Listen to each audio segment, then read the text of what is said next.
AI has taken the world by storm this year and has definitely changed the way I work as a content creator. So today I'm going to take you through how I make YouTube videos for our channel and the different AI websites I use along the way in my workflow. So let's get right into it. So, the first step of any video is deciding the concept. Now, I have some vague ideas in mind, but when it comes to nailing a more solid video plan, I turn to ChatGPT first to brainstorm a few ideas. Now, I'm sure we're all aware of what ChatGPT is and how it works by now, so I won't go into too much detail here. But I usually start with the prompt, give me a YouTube video idea for, and go from there. So for now, I'm going to say, give me a YouTube video idea for a tech lifestyle YouTube channel.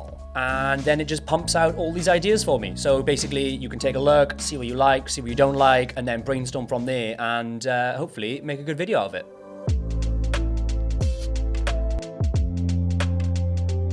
Right, I've got my concept, now I need to write a script. The main AI website I use for scripting is Notion AI, as there are loads of cool features, but here are a few that I find myself using every time that I script. So the blog post outline feature is really good for getting scripts started, as it makes a really decent outline for you. So if I quickly open blog post, right, a blog post about top AI websites to use if you're a content creator.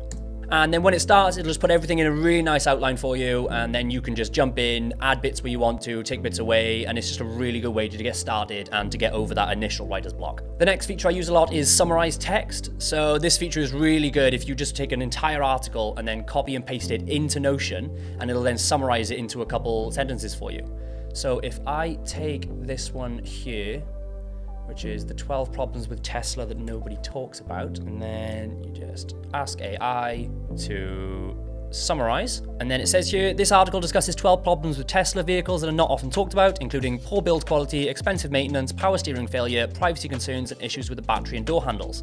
So it's really good. Like, I just taken an entire article and made it into, 3 or 4 sentences that I can then put into my own words and put into the script, which is a really good tool for me. Peter Gensch wrote in his book, AI in Marketing, Sales and Service, in the future, we will interact with AI systems very intimately, be it in our everyday life or in our professional life, which I think is more true now than ever.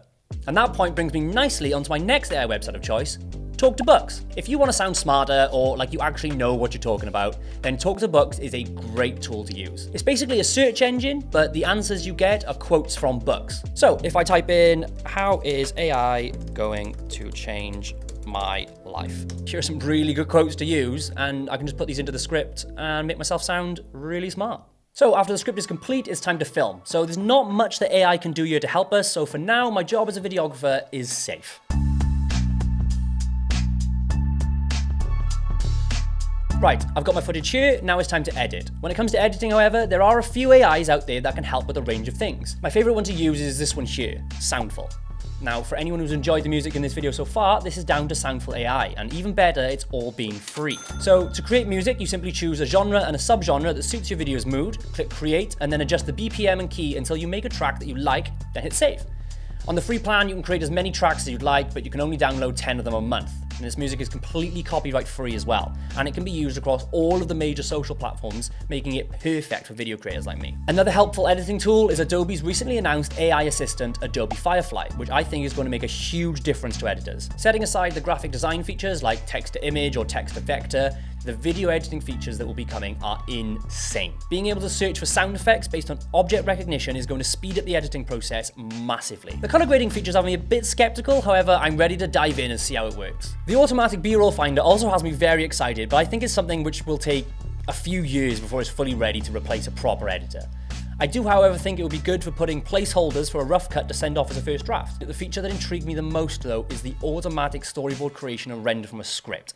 This feature is mind-blowing and will save a huge amount of time in pre-production, so I can't wait to use that in my projects. Okay, so everyone knows that it's no good creating an awesome video if you've got a mediocre thumbnail, and we are all about increasing that click-through rate here. Now, one tool that we use for thumbnails is actually Canva, which has recently added a few new features, making it pretty handy. Okay, so first up is magic recommendations. So you place a few layers into Canva, then you hit the magic suggestion button here, and it shows you graphics that might be a good fit for your project based on what's already in the frame.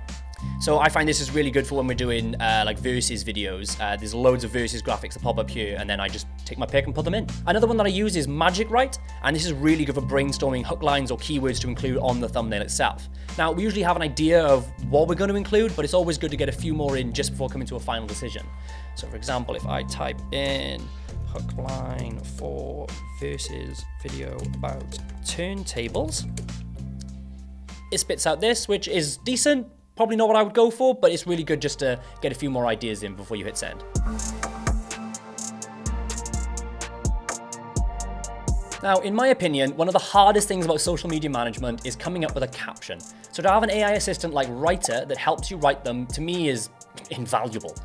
Even if I don't go with the exact caption that it suggests, it's still a good starting point that can set me in the right direction. It's not just captions either. It has a huge range of use cases, but I mostly use the YouTube description and the post/caption ideas for social media. Later has also recently introduced its own AI caption writer and hashtag generator, which really comes in handy. Similarly to Writer, I tend to use them just to help me get on the right lines, but the hashtag generator really comes in handy and usually has a good idea as to what to put in and what's trending at the time.